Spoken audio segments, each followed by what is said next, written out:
आज का वीडियो है हमारा, बात करते हैं बोर्ड एग्जाम में 2022 के अंदर कक्षा 10 में क्वेश्चन नंबर 1 है। उसका हमने अध्ययन किया था पीछे के वीडियो में, जो इससे पीछे वाला वीडियो बनाया था उसमें। इसमें हम आज का जो हमारा वीडियो है इसमें हम अध्ययन करेंगे क्वेश्चन नंबर 2 का, यानी क्वेश्चन नंबर 2 के 6 क्वेश्चन बनेंगे, वो किस प्रकार का होगा। तो बात करते हैं क्वेश्चन नंबर 2 का। क्वेश्चन नंबर 1 क्या है, इसके लिए आपको इन 3 चीजों को समझना जरूरी है। मैंने पहले भी कई बार बताया है, यानी इस प्रकार के अगर तीनों मान बराबर बनते हैं तो रेखाएं समपाती होगी, अनेक हल होंगे, संगत हल होगा। अगर दोनों मान बराबर नहीं है पहले के, तो तीसरा मान ज्ञात करने की जरूरत नहीं है। इसमें रेखाएं प्रतिच्छेदी बनेगी, अद्वितीय हल होगा और संगत होगा। अगर पहले वाले 2 बराबर हैं, तीसरा बराबर नहीं है, इसके लिए रेखाएं समांतर होगी, कोई हल नहीं होगा और असंगत होगा। इससे जो क्वेश्चन नंबर 2 का क्वेश्चन नंबर 1 है, इससे बनेगा। इससे कई प्रकार के क्वेश्चन बनते हैं। तो सर्वप्रथम बात करते हैं क्वेश्चन नंबर 1 क्या है। यदि a1/a2 बराबर है b1/b2 बराबर है c1/c2, निकाय का हल के बारे में पूछा गया है, तो हमें ये दोनों चीजें लिखनी है। अनेक हल होंगे और साथ में हल है वो कैसे होंगे, संगत। यानी अगर तीनों मान बराबर हैं तो इधर लिखेंगे हम अनेक हल और क्या लिखना है, संगत। अनेक हल भी लिखना है और क्या लिखना है, संगत भी लिखना है। अगर ये दोनों बराबर नहीं होते, इधर वाले अगर ये बराबर नहीं होते, निकाय का हल पूछा जाता, तो फिर किस प्रकार होता, अद्वितीय हल होता और साथ में क्या बनता, संगत। तो इन तीनों में से यानी किसी प्रकार का ये एक क्वेश्चन बन सकता है। नेक्स्ट बात करते हैं क्वेश्चन नंबर 2 है क्या है, समीकरण 3x 2x - 3y - 2 तथा 4x - 4y - 5 के युग्म के बारे में पूछा गया है। युग्म का मतलब होता है हमें यह बताना है कभी इसमें संगत है या असंगत है। तो देखना है संगत कब होता है। संगत होता है जब तीनों मान बराबर हो या फिर पहले वाले दोनों मान बराबर नहीं हो, तब क्या बनता है, संगत। पहले वाले 2 मान बराबर हैं, तीसरा मान बराबर नहीं है, तो क्या बनता है, असंगत। तो इसमें इस समीकरण को हमें हल करना है और चेक करना है। तो किस प्रकार हल करेंगे, इधर लिखेंगे a1/a2, a1 है ये 2 और a2 कितना है 4, तो इसका कितना बनता है 1/2। यानी जो क्वेश्चन नंबर 1 है उसमें आपको टेबल बना के आंसर लिखना है। क्वेश्चन नंबर 1 का है कौन सा, यानी विकल्प चुनना है आपको। इसी प्रकार क्वेश्चन नंबर 2 है, ये जो मैं कर रहा हूं ये आपको रफ पेज में करना है, आपको ओनली रिक्त स्थान भरने हैं। जो भी आंसर बनता है वो आंसर लिखना है इसमें। तो a1/a2 ये कितना 2 और 4, 1 कितना हुआ 2। इसी प्रकार b1/b2 अगर ज्ञात करते हैं तो ये बनता है -3 और माइनस के कितना 4, माइनस माइनस कैंसिल हो जाएगा। अब देखने से पता चलता है ये दोनों मान बराबर नहीं है। a1/a2 बराबर नहीं है किसके, b1/b2। अगर ये बराबर नहीं है तो इसका हल कैसा होगा, युग्म का संगत बताना है, संगत या असंगत। अगर इधर बनता है कि युग्म का मतलब है, यानी हमें यह बताना है वो संगत होगा या असंगत। तो इसके लिए पहले वाले दोनों मान बराबर नहीं है, तो इसके लिए इधर क्या आएगा, संगत। नेक्स्ट है हमारा क्वेश्चन नंबर 3 क्या है, यदि रेखाएं समांतर हैं तो समीकरण युग्म का कोई हल नहीं होता है। क्वेश्चन नंबर इसकी बात करती है 3 नंबर वाला, कभी अगर रेखाएं समांतर हैं तो इसका कोई हल नहीं होता है। इस स्थिति में समीकरण युग्म कैसा होता है, असंगत होता है। कैसा होगा, समीकरण युग्म असंगत होगा। यदि अब हमें क्या करना है, ये बताना है ये कब होता है, रेखाएं समांतर कोई हल नहीं, असंगत। ये कब बनता है, ये बनेगा जब a1/a2 बराबर होगा b1/b2 बराबर नहीं होगा c1/c2। प्रत्येक क्वेश्चन है 3 क्वेश्चन बन सकते हैं। इसमें ये समांतर दे रखा है, तो इधर हो सकता है इस प्रकार का भी क्वेश्चन आए, यदि रेखाएं समांतर की जगह क्या दे दे, ये समपाती दे दे। रेखाएं समपाती हैं तथा इसके अनेक हल हैं तथा इस स्थिति में समीकरण युग्म कैसा होता है, संगत होता है। यदि फिर हमें कौन सा लिखना होता, ये लिखना होता, संपाति के बारे में आता। फिर ये तीनों हम बराबर करते हैं, a1 बटे a2 बराबर है b1 बटे b2 बराबर c1 बटे c2। तो इस एक क्वेश्चन से 3 क्वेश्चन बनते हैं, आपको बिल्कुल कंफ्यूज नहीं होना है। नेक्स्ट है x पर कोटि का मान कितना होता है। तो x पर कोटि का मान है वो हमेशा कितना रहता है, शून्य रहेगा। x पर कोटि का मान कितना होता है, शून्य। अगर हम ग्राफ बना के समझते हैं किस प्रकार, अगर कोई संख्या आएगी, अगर हमें ये लिखना है 2 और कितना 0, 3 और 0, 2 और 0 और कितना 3 और 0, ये कहाँ होगा, ये 1 2 3 1 2 3, ये माइनस का, इधर भी किसका होगा, माइनस का। पहला मान हमेशा किसका होता है, x का होता है। अगर हमें ये लिखना है 2 0 2, x का 2 y का 0 किधर आएगा, इधर भी, x का 3 y का 0 इधर आएगा। तो ये दोनों बिंदु है, ये किस पे स्थित है, x पर स्थित है। अगर x पे स्थित होगा तो उसका जो किसका मान पूछा गया है, कोटि का मान पूछा गया है। जो पहला x का मान होगा वो क्या कहलाता है, भुज, और दूसरा मान y का मान होगा वो क्या कहलाएगा, कोटि। तो हमें पूछा गया है कोटि के बारे में। तो x पर कोटि का मान हमेशा क्या रहता है, शून्य रहता है। अगर दूसरा प्रश्न इस प्रकार बनता, कभी y पर कोटि की बजाय भुज पूछ लिया जाता, y पर भुज का मान कितना होता। दूसरा प्रश्न इस प्रकार बनता, कभी y पर भुज का मान होगा, तो भुज का मान कितना होगा। अब y पर भुज किसका मान होता है, x का मान होता है, और y पर x का मान कितना रहेगा, शून्य, या फिर 0 कह सकते हैं। कितना आएगा, शून्य। नेक्स्ट बात करते हैं, यदि समपाती रैखिक समीकरण के युग्म का एक समीकरण यह दे रखा है, हमें दूसरा समीकरण बताना है। एक समीकरण यह दे रखा है, दूसरा समीकरण बताना है। रेखाएं किस प्रकार की दे रखी है, ये समपाती दे रखी है। समपाती का क्या मतलब होता है, इसके यानी कि जो भी अगर हम अनुपात याद करेंगे, यानी a1 बटे a2 बराबर, ये तीनों बराबर आना चाहिए। इसके लिए हमें क्या करना है, जो पहला समीकरण है इसको कोई एक संख्या से क्या करना है, मल्टीप्लाई करना है। कोई भी संख्या से, 2 है 3 है 4 है 5 है, कोई भी संख्या से अगर मल्टीप्लाई करेंगे तो वो हमारे पास दूसरा समीकरण आ जाएगा। अगर दूसरा समीकरण हमें ज्ञात करना है तो कितना होगा, इसको हम 2 से मल्टीप्लाई कर देंगे तो कितना आएगा, जो भी निशान है वो निशान रखने हैं। माइनस के 6x, इसको 2 से मल्टीप्लाई करेंगे तो प्लस के 2 दूआ 4y, और माइनस के 6 दूआ कितना 12 बराबर कितना आ जाएगा, 0। तब जो रेखाएं है वो किस प्रकार हो जाएगी, समपाती हो जाएगी। जैसे ये है -3x प्लस 2y माइनस के 6। दूसरा हमने ज्ञात किया है माइनस के 6x प्लस 4y और माइनस के कितना है 12। अगर इसको हम हल करते हैं, a1 a2 का मान ज्ञात करते हैं, तो इधर कितना बनता है, इधर आएगा -3 बटे -6, माइनस माइनस कैंसिल तो 1/2। इसी प्रकार इधर 2/4, तो कितना आएगा 1/2। ये माइनस के 6 बटे माइनस के 12, माइनस माइनस कैंसिल, 6 का 6, 6 दूआ 12, सब में कॉमन आ रहा है, यानी तीनों क्या है, बराबर है। तो रेखाएं किस प्रकार की होगी, समपाती होगी। कहने का मतलब है, अगर समपाती रेखा के बारे में, समपाती रेखा दे रखे हैं, एक समीकरण दे रखे हैं, दूसरा समीकरण अगर हमें ज्ञात करना है तो क्या करना है, पहले समीकरण को कोई एक संख्या से क्या करना है, मल्टीप्लाई करना है। यह है क्वेश्चन नंबर 2 का क्वेश्चन नंबर है 1। बढ़िया तरीके से समझना है, पूरा इस पे आधारित है। यह है, इसे किसी प्रकार का बिल्कुल ही कंफ्यूज नहीं होना है।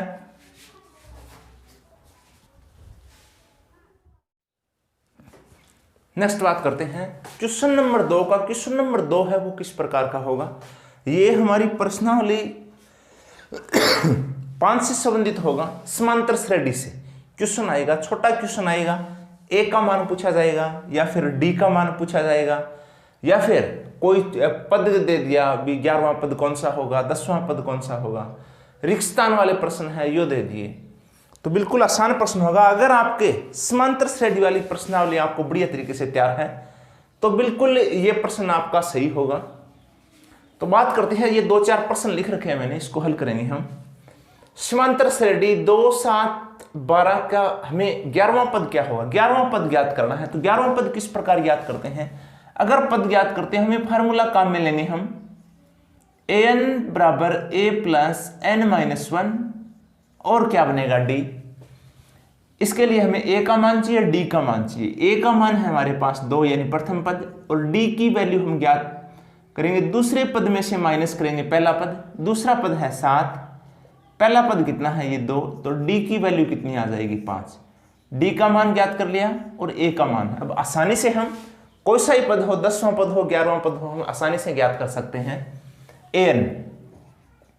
an बराबर a प्रथम पद है हमारा 2 प्लस n, कितने पद, कौन सा पद ज्ञात करना है 11वां, 11 माइनस 1, d की वैल्यू है हमारे पास 5, तो a 11वां पद क्या होगा 2 प्लस 11 में से 1 माइनस करते हैं कितना बनेगा 10, 10 को 5 से मल्टीप्लाई करेंगे 10 पंजे कितना हो जाएगा 50, तो 11वां पद कितना होगा, 11वां पद होगा हमारा 50 और 2 कितना हो जाएगा 52, तो 11वां पद कितना हो जाएगा 52। आसानी से कोई भी अगर समांतर श्रेणी दे रखी है, हमें पद ज्ञात करना है तो ये फार्मूला काम में लेंगे। सर्वप्रथम इसके लिए हमें a और d का मान ज्ञात करना है।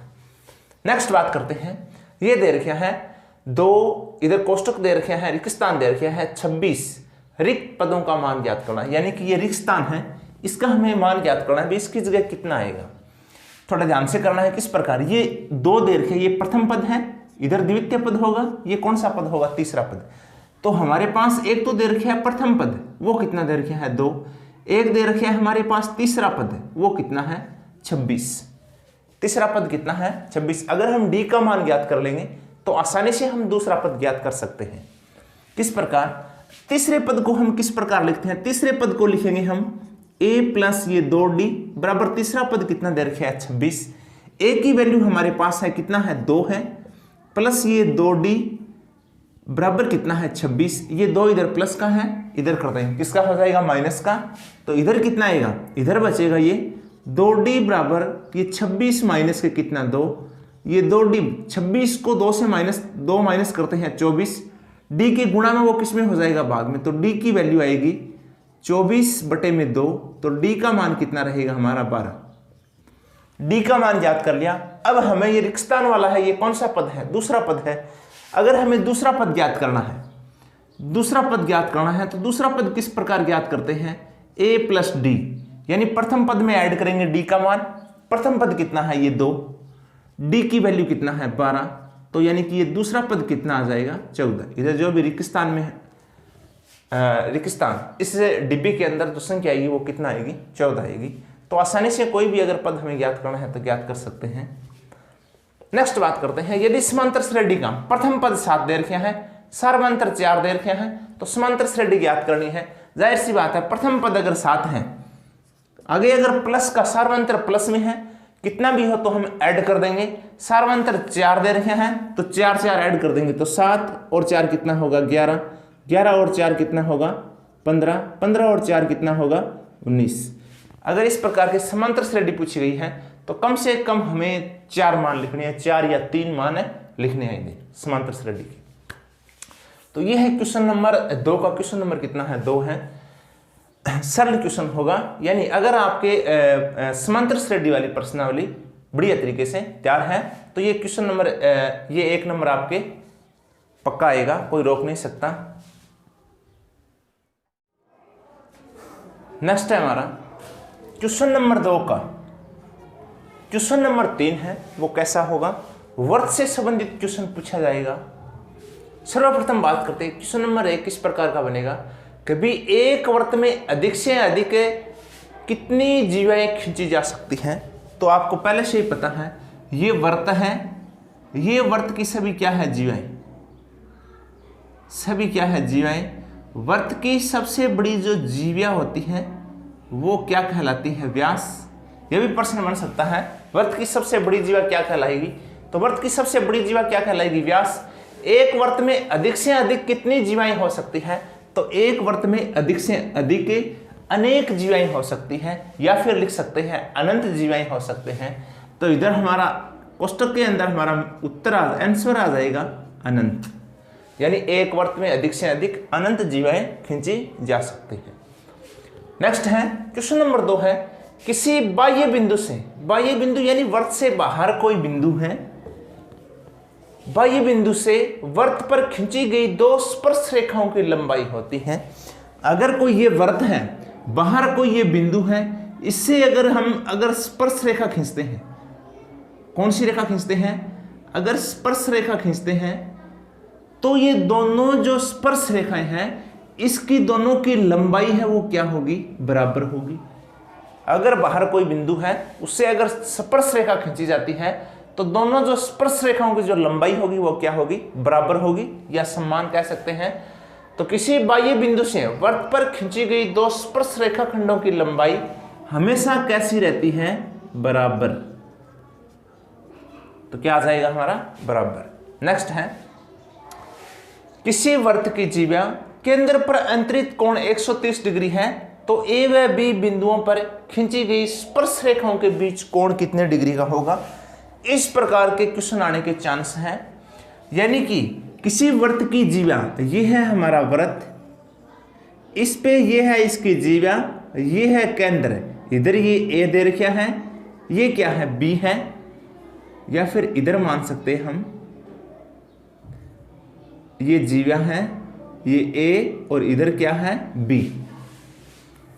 अब इधर जो कोण दे रखा है वो कोण दे रखा है कितने डिग्री का है? 130 डिग्री का। अब हमें वो ज्ञात करना है कि ए व बी बिंदुओं पर खींची गई स्पर्श रेखा, इससे अगर हम स्पर्श रेखा खींचते हैं, कहां से? बिंदु ए से और बिंदु बी से अगर स्पर्श रेखा खींचते हैं तो स्पर्श रेखाओं के बीच कोण ज्ञात करना है। यानी इधर वाला कोण, इस कोण का मान हमें ज्ञात करना है। तो इसका क्या होता है? कभी सम्मुख कोणों का जो योग होगा वो कितना डिग्री होगा? 180 डिग्री होगा। अगर हमें ये एक कोण दे रखा है, ये कोण अगर हमें ज्ञात करना है, दोनों का योग 180 डिग्री बनता है, ये 130 डिग्री है, तो इधर वाला कोण कितना डिग्री का हो जाएगा? 50 डिग्री का। यानी 180 में से 130 माइनस कर देते हैं, कितना बनता है? क्यों बनता है? कभी ये इस प्रकार का अगर ये क्या है? चतुर्भुज है। इस चतुर्भुज को हम क्या कहेंगे? कौन सा चतुर्भुज है? चक्रीय चतुर्भुज। और चक्रीय चतुर्भुज का क्या नियम होता है? सम्मुख कोणों का जो योग होता है वो कितना डिग्री होगा? 180 डिग्री। अगर इधर वाला कोण 130 डिग्री दे रखा है, ये कोण हमें ज्ञात करना है, तो ये कोण कितना डिग्री का होगा? 180 में से जो इधर कोण दे रखे है उसमें क्या कर देंगे? माइनस कर देंगे, तो इधर वाला कोण हम ज्ञात कर सकते हैं। ये कोण नहीं पूछा जाएगा क्योंकि जो इधर है इससे जो भी कोण बनेगा वो हमेशा कितने डिग्री के कोण पे बनता है? 90 डिग्री के कोण पे बनता है। क्वेश्चन इस प्रकार का भी हो सकता है। ओनली आपको डायग्राम दे सकते हैं। किस प्रकार? ये बाहर कोई बिंदु है इस प्रकार का, और इधर आपको कोण दे रखा है 100 डिग्री। कितना डिग्री? 100 डिग्री। इधर दे दिया y। कभी y कोण का मान याद करो कितने डिग्री का होगा। तो आपको कुछ नहीं करना है, 180 में से एक ये इधर वाला कोण घटा देना है। 180 में से 100 घटाते हैं तो कितना बचता है? 80 डिग्री। तो जो y का मान है वो कितना डिग्री आ जाएगा? 80 डिग्री। आगे बात करते हैं, एक रेखा जो वृत्त की परिधि को केवल एक ही बिंदु पर स्पर्श करती है तो उस रेखा को हम क्या कहते हैं? स्पर्श रेखा कहते हैं। कौन सी रेखा कहते हैं? स्पर्श रेखा। अगर कोई रेखा है वृत्त को दो बिंदुओं पर प्रतिच्छेद करती है या फिर काटती है तो उस रेखा को हम क्या कहेंगे? छेदक रेखा, या फिर कौन सी रेखा? प्रतिच्छेदी रेखा। तो ये है क्वेश्चन नंबर 2 का। क्वेश्चन नंबर कौन सा है? 3।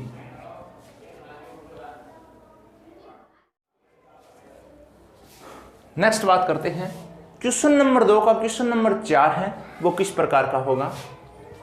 तो बात करते हैं, 1 नंबर क्या दे रखे है? यदि बिंदु P रेखाखंड AB का मध्य बिंदु है, अर्थात P है AB को 1:1 में विभाजित करता है, तो P के निर्देशांक ज्ञात करना है। यानी एक रेखाखंड है, क्या नाम है? AB, जिसका एक मध्य बिंदु है, इसका क्या नाम है? P।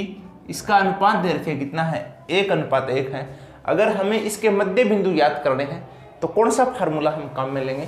तो फार्मूला x के लिए क्या होगा? x2 + x1 बटे में 2, और y के लिए क्या होगा? y2 + y1 बटे में कितना होगा? 2। तो ये इसमें ये फार्मूला लिखना है हमें।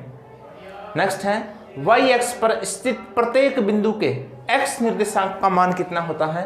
y-अक्ष पर अगर कोई बिंदु है, निर्देशांक है, वाई एक्स पर स्थित है तो एक्स के निर्देशांक का जो मान होगा वो हमेशा कितना रहेगा, शून्य रहेगा। इसका अध्ययन हम पहले भी कर चुके हैं। तृतीय चतुर्थांश में स्थिति बनती है। तृतीय चतुर्थांश होता है उसमें किस प्रकार की स्थिति बनती है, यानी दोनों ही संख्या है वो किसकी आती है।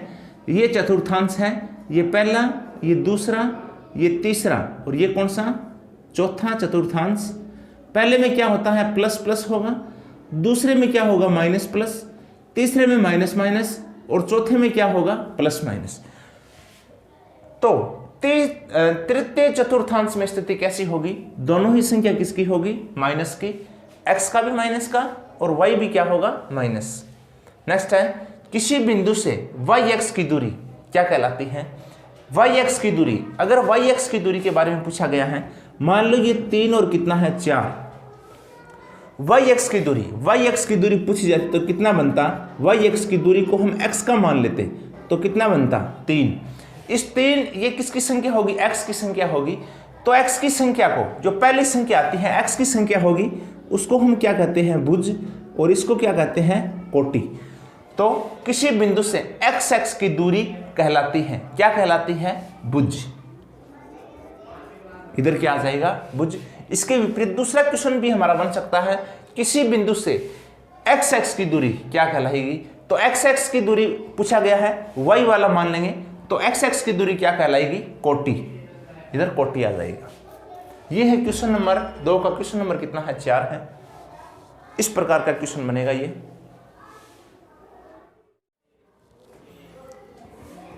इसके बाद बात करते हैं क्वेश्चन नंबर 2 का। क्वेश्चन नंबर जो 5 है वो किस प्रकार का होगा। ये क्वेश्चन होगा, ये हमारी प्रश्नावली है, ये साइन कोस वाली जो भी प्रश्नावली है, उस त्रिकोणमिति जो प्रश्नावली है उस प्रश्नावली का छोटा क्वेश्चन आएगा, यानी फार्मूलों से संबंधित क्वेश्चन पूछा जाएगा। जिस प्रकार इसके लिए हमें ये 5-7 जो भी फार्मूले है वो ध्यान में रखने हैं। Sine square theta plus cos square theta का मान कितना होता है, 1। सेक स्क्वायर थीटा बराबर 1 plus ten square theta, cosec square theta बराबर 1 प्लस कोट स्क्वायर थीटा। इसी प्रकार साइन थीटा का मान होता है कोस 90 माइनस थीटा, टेन का मान, और ये किसका मान, सेक का मान। यानी साइन से कोस बनेगा और कोस से क्या बनेगा, साइन बनेगा। अगर ये ध्यान में है तो ये प्रश्न है, याद कर सकते हैं हम। तो किस प्रकार का क्वेश्चन बनता है, सर्वप्रथम बात करते हैं cosec 90 minus theta. Cosec 90 minus theta, ये कोसेक 90 माइनस थीटा, ये किसका मान होता है, सेक थीटा का। तो इधर कितना आ जाएगा, सेक थीटा। इसी प्रकार 2 नंबर दे रखे है साइन थीटा बराबर कोस थीटा। तो थीटा का मान ज्ञात करना है, हमें ये देखना है साइन थीटा साइन थीटा और कोस थीटा। तो थीटा का मान ज्ञात करना है, तो हमें जो टेबल है हमारी साइन कोस वाली, उसमें ये देखना है साइन थीटा का वैल्यू और कोस थीटा का वैल्यू कब बराबर बनता है। बराबर कब होता है, कितने डिग्री का होगा, 45 डिग्री का मान। 45 डिग्री का मान है वो साइन का भी कितना होगा, साइन और कोस दोनों का मान क्या होगा, बराबर। नेक्स्ट है sec square theta, sec square 40 minus ten square 40 बराबर कितना होगा। तो इस प्रकार का अगर क्वेश्चन बनता है तो हमें क्या करना है, दोनों मान बराबर करने हैं। इधर टेन है, इधर भी टेन करना है, या फिर इधर सेक है, इधर भी क्या लेके आना है, सेक लेके आना है। ध्यान से समझना है। सेक स्क्वायर थीटा, इसको हम चेंज कर लेंगे। सेक स्क्वायर थीटा का मान कितना होता है, 1 प्लस टेन स्क्वायर थीटा। तो इधर लिख देंगे हम 1 प्लस टेन स्क्वायर थीटा का मान इधर कितना डिग्री दे रखे है, 40 डिग्री, माइनस है टेन स्क्वायर कितना है, 40। अब ये टेन स्क्वायर 40 से टेन स्क्वायर 40 क्या हो जाएगा, कैंसिल। तो कितना बचेगा, 1। तो इसका मान है वो कितना आ जाएगा, 1। सेम इसी प्रकार का क्वेश्चन है, दोनों में से कोई एक मान हम चेंज कर देंगे। तो कोसेक किस में चेंज होता है, कोसेक चेंज होगा 1 प्लस कोट स्क्वायर। तो इधर लिखेंगे 1 प्लस कोट स्क्वायर कितना, 77, माइनस कोट स्क्वायर कितना, ये 77। ये दोनों क्या हो जाएगा, कैंसिल। तो कितना बचेगा, ये 1। इस प्रकार का एक छोटा क्वेश्चन आने का चांस है। नेक्स्ट है 1 माइनस साइन स्क्वायर थीटा और सेक स्क्वायर थीटा, यानी कि ये अगर इसको हम इधर कर देते हैं तो इधर ये प्लस का है, इधर करते हैं किसका हो जाएगा, माइनस का। तो इधर क्या बचेगा, इधर बचेगा कोस स्क्वायर थीटा बराबर 1 माइनस साइन स्क्वायर थीटा। अब इसको हटा देंगे हम, इसका ये मान लिख देंगे। इसका मान क्या होगा, इसका मान होगा ये कोस स्क्वायर थीटा, इनटू में ये दे रखा है sec square theta. Sec square theta का मान, सेक किस में चेंज होता है, सेक चेंज होगा 1/कोस स्क्वायर थीटा। अगर सेक है तो कोस आएगा, स्क्वायर दे रखा है तो कोस भी क्या आएगा, स्क्वायर। कोस स्क्वायर से कोस स्क्वायर क्या हो जाएगा, कैंसिल, तो इधर कितना आएगा, ये 1। इसी प्रकार सेक 90 माइनस कितना है, 23 है। अब सेक किस में चेंज होता है, सेक चेंज होगा, सेक अगर ये सेक से कोसेक बनता है तो कोसेक से क्या बनेगा, सेक बनेगा। या इस प्रकार लिख सकते हैं हम, कोसेक थीटा बराबर क्या होगा, ये सेक 90 माइनस थीटा, सेक 90 माइनस थीटा। अब इधर दे रखे है सेक 90 माइनस 23 दे रखा है, तो यानी जो थीटा का जो मान है वो इधर लिखते हैं, इधर थीटा है तो इधर भी क्या, थीटा। अब इधर कितना है, 23 डिग्री है, तो यानी कि जो भी आगे वाला मान आएगा, कोसेक आएगा, उसका भी मान कितना डिग्री होगा, 23 डिग्री। तो इसको हम लिखेंगे कोसेक ये 23। तो जो क्वेश्चन नंबर 2 का क्वेश्चन नंबर 5 है वो बिल्कुल इस फार्मूले पे आधारित है। ये फार्मूला है साइन कोस वाले, आपको बढ़िया तरीके से तैयार करना है।